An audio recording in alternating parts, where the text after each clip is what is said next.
What's up, hungry people? Tonight I'm going to show you how you can make your very own spooky charcuterie.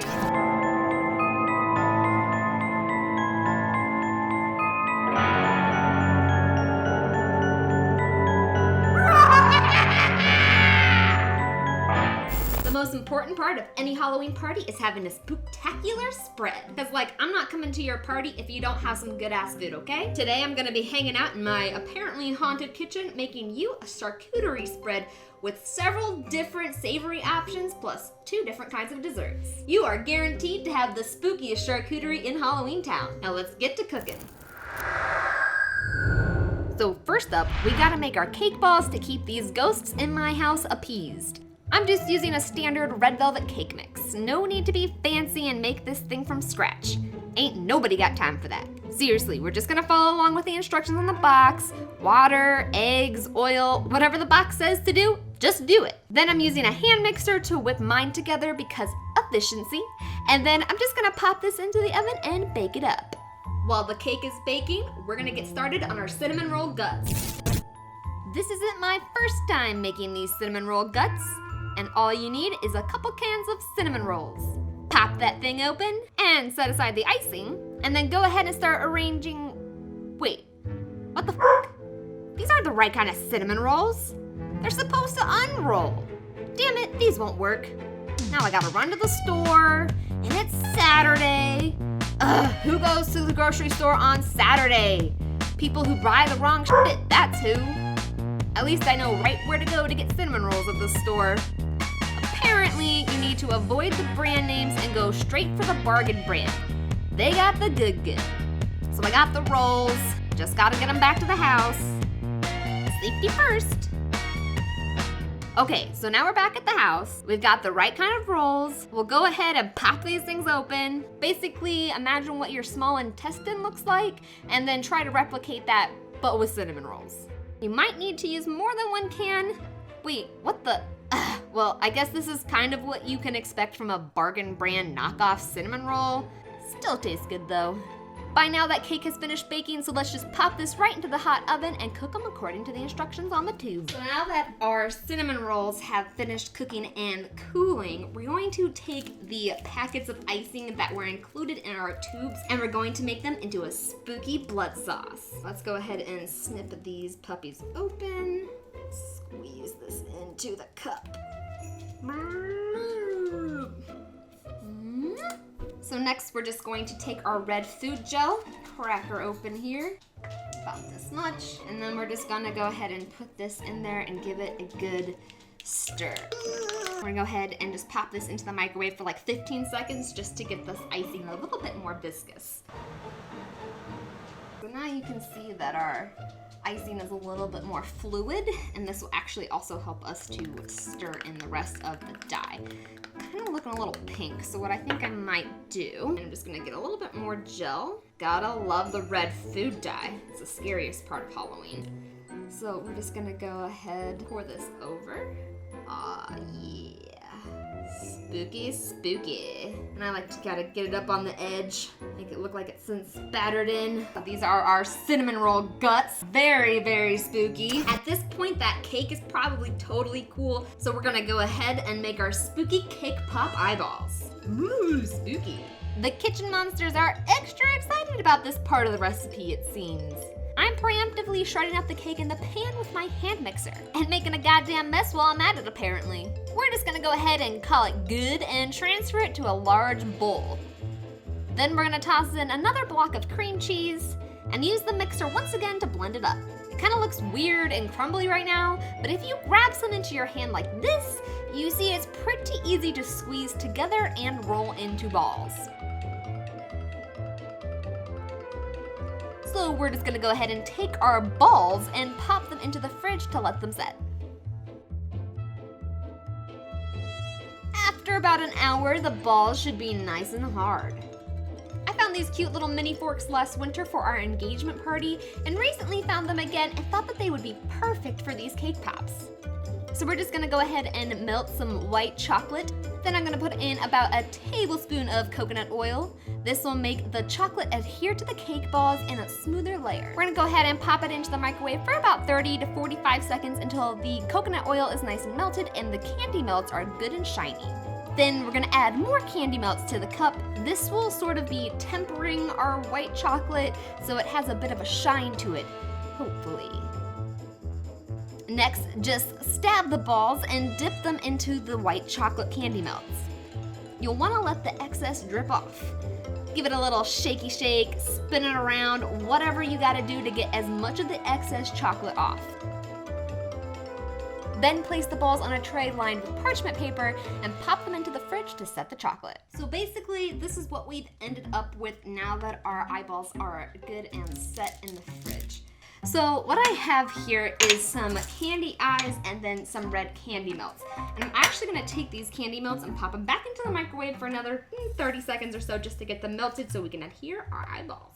We're gonna go ahead and take a tiny dab of our melted candy here and stick it onto the back of an eyeball and smush this on. Ugh, it's kind of gross like this, but hey, kind of worked.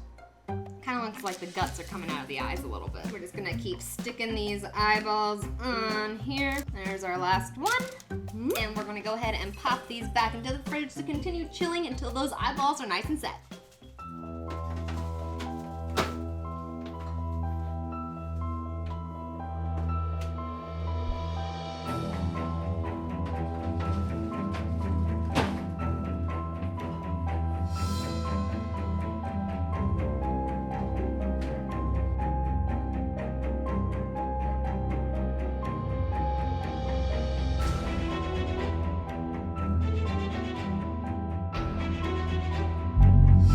So now that our neighbors have stopped cutting up the dead bodies in their yard.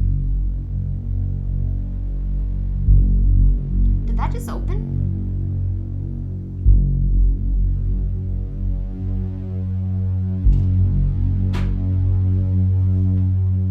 I'm gonna need to check the footage on that one. So, I'm home alone this afternoon. I'm like starting to get convinced that my kitchen is actually haunted. Anyways, so now we're moving on to the main components of our spooky charcuterie. First up, some scarily spicy pinwheels. First, we're gonna start with some cooked chicken. Here's a nifty trick and one of my favorite kitchen hacks. Use a hand mixer to shred the chicken into super fine shreds. Works like a charm. Then go ahead and toss in the cream cheese blocks. Then we're gonna toss in some diced tomatoes with chiles, some shredded pepper jack cheese, regular cheddar cheese, chili peppers, and adobo sauce to really give this mix some heat, some green onion, a dash of cumin, and a sprinkling of garlic powder. Then we're just gonna use the hand mixer to really blend it all together.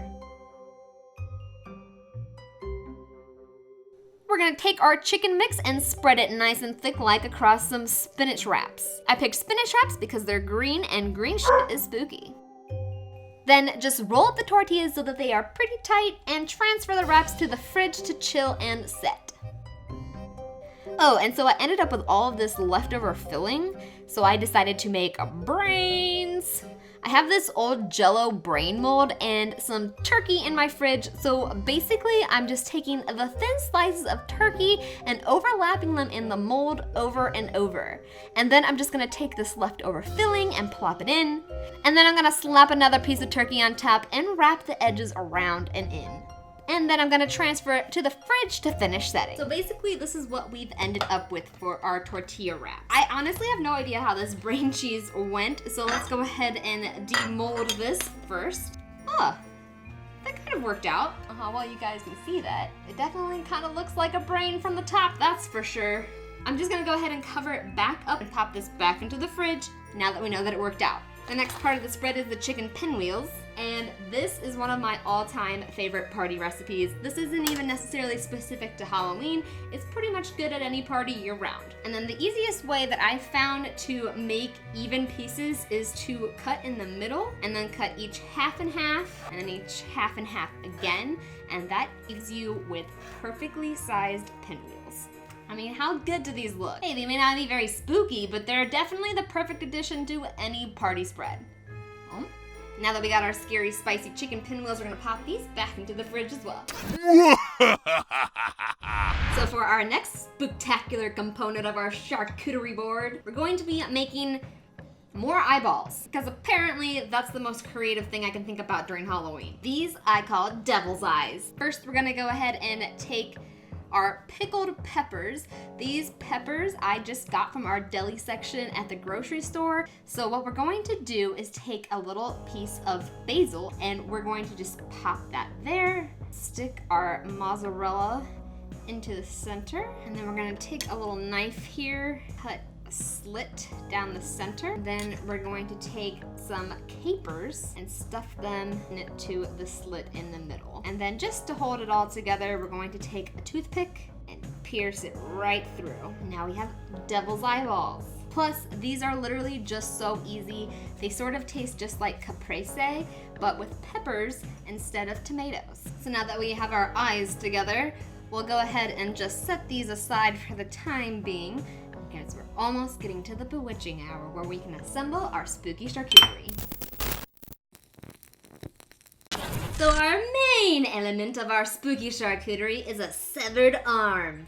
In theory, we should end up with an arm that looks like it has been flayed and is just the muscle and fingers left. I bought a few different meats to try filling our arm with because I don't want it to just be a solid log of cream cheese. So what we ended up with here is a string of chorizo, some little smokies, spicy beef smokies, and prosciutto. Then for our cream cheese outer layer, I want to make a cream cheese with chives and garlic. We'll start with 2 blocks for now. I think that should be enough. And then we'll add a little bit of garlic powder and some chives.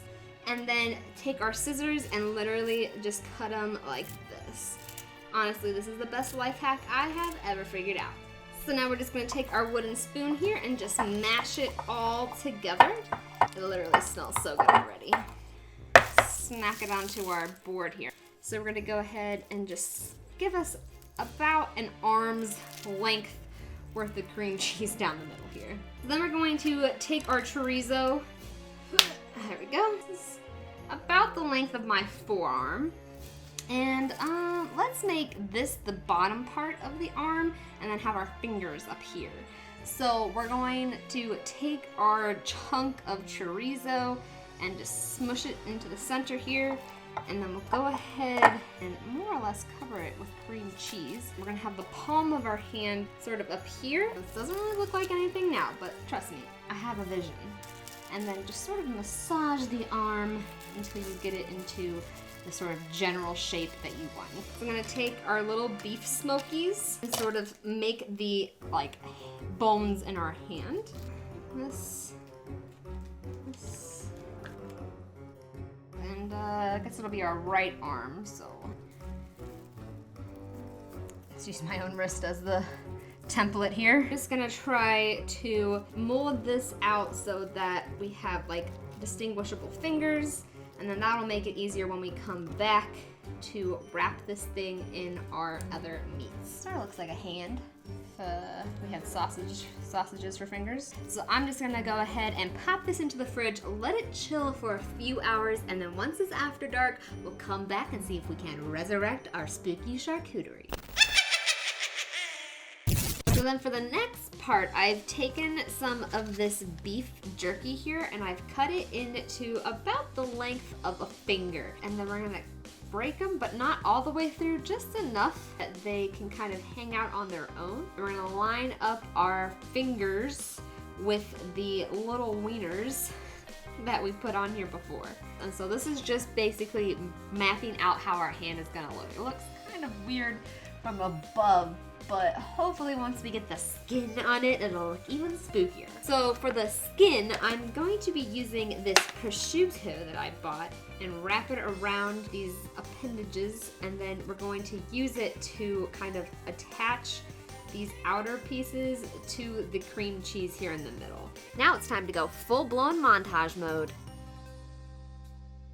For the rest of the prosciutto, we're going to wrap it around the cheese so that it looks like flayed mussels. It's extra creepy looking because the prosciutto has veins, so after a few minutes it really starts to look like a severed arm. Ugh, this looks so creepy.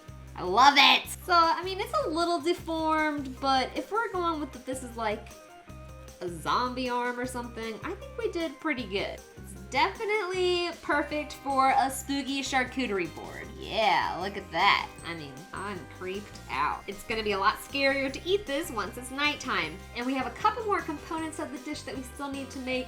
So I'm gonna let this chill for a few hours while I prep those other ingredients and get them ready for the bewitching hour. Next, I want to make some bloody brie. For the raspberry sauce, first we'll grab some fresh raspberries, then add in some sugar and some apple cider. You can also use orange juice or orange liqueur. Then I'm just gonna start mashing up the raspberries until they start to thicken and foam up. I'm gonna keep stirring the raspberries to make sure that they don't burn while they're cooking, but we do want to get the raspberries to a high enough temperature that all of the excess liquid has evaporated off of the raspberries, leaving us with a thick and sticky raspberry sauce. When the foaming stops, remove the sauce from the heat and let it cool completely. So here we have our cooled raspberry sauce. And so next we're just going to take a block of Brie cheese. And this one I've cut to fit inside of this crock here. So I'm just going to take the top layer off and stick it down in there. And then we're going to take our raspberry sauce and pour it over the top. Now I know a lot of times Brie is kind of served on a tray and let to melt outward, but I actually prefer it this way because now I can just scoop in there and get all the cheesy goodness that I deserve. And then I'm going to take my crock of Brie and stick it in the oven for about 5 minutes to get that Brie all nice and bubbly good.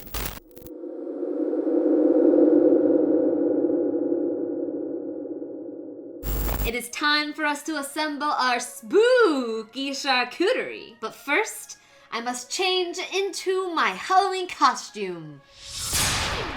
If you can't tell, for Halloween, I'm Luna Lovegood. Did this just become a Harry Potter recipe? This is supposed to be a spooky recipe. I guess I should have been a Slytherin. So, last week at Target, I found this really cool Ouija board food tray.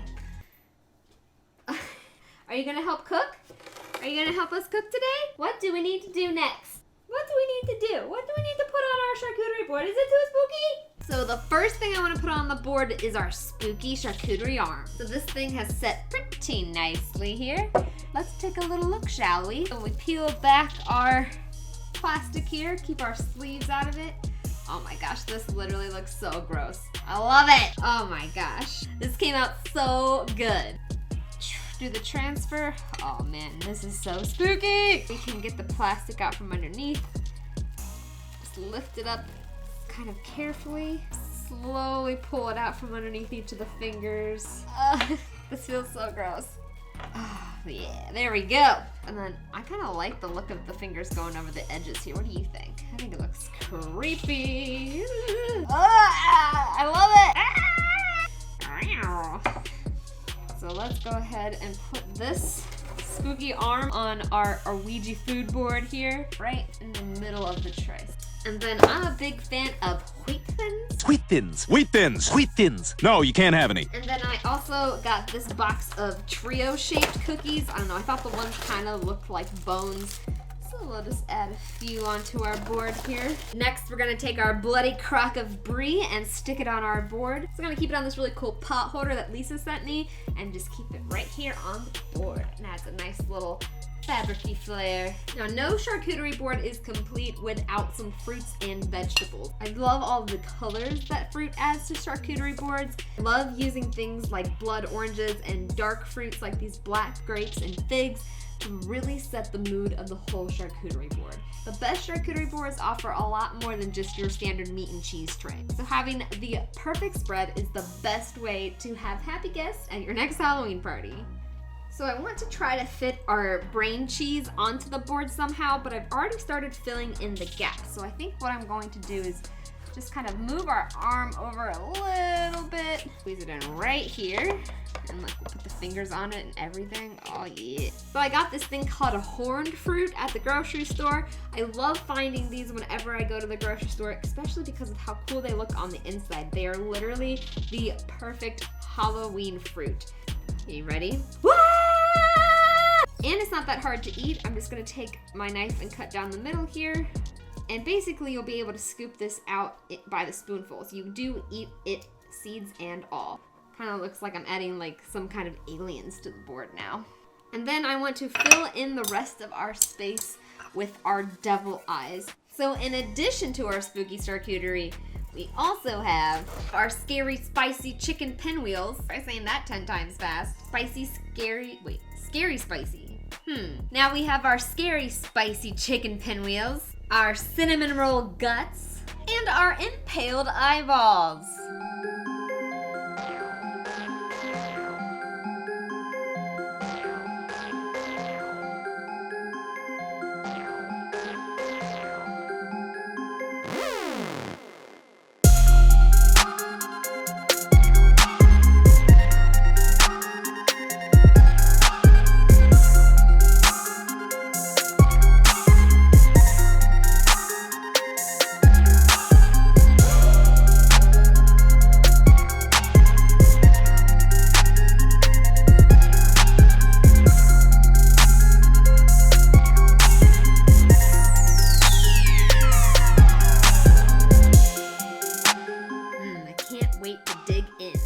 Some of this bloody Brie. Cheese. I have a bread knife for my brain ball. It's going to give that a nice little cut. Oh yeah. Oh yeah, look at those brains. Looks like we're pulling the skin right off of our charcuterie arm. What I'm most interested in is seeing what this arm looks like once it's cut into. How's that for a cross section? Oh, that's kind of cool and gross looking. Yum. We're gonna be eating this cheese arm for the next week, I swear. You can rest assured that you are going to have an awesome Halloween.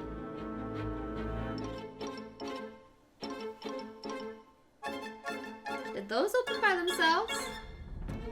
Thanks for watching, you guys. I hope you enjoyed my spooky, scary charcuterie video. At this point in time, my only regret with having this much food is only having to share it with the ghosts tonight. I see you back there. Anyways, guys, thanks for watching this video. If you like this video, don't forget to saute up a like, flip that sub button, and ring the dinner bell to be notified of my latest recipes and foodie adventures that I post every week. I hope you all enjoyed, and I hope you have a spooky Halloween.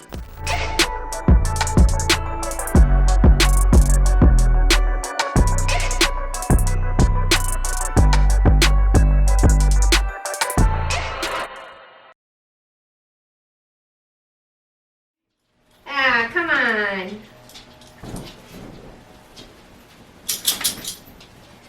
Guys.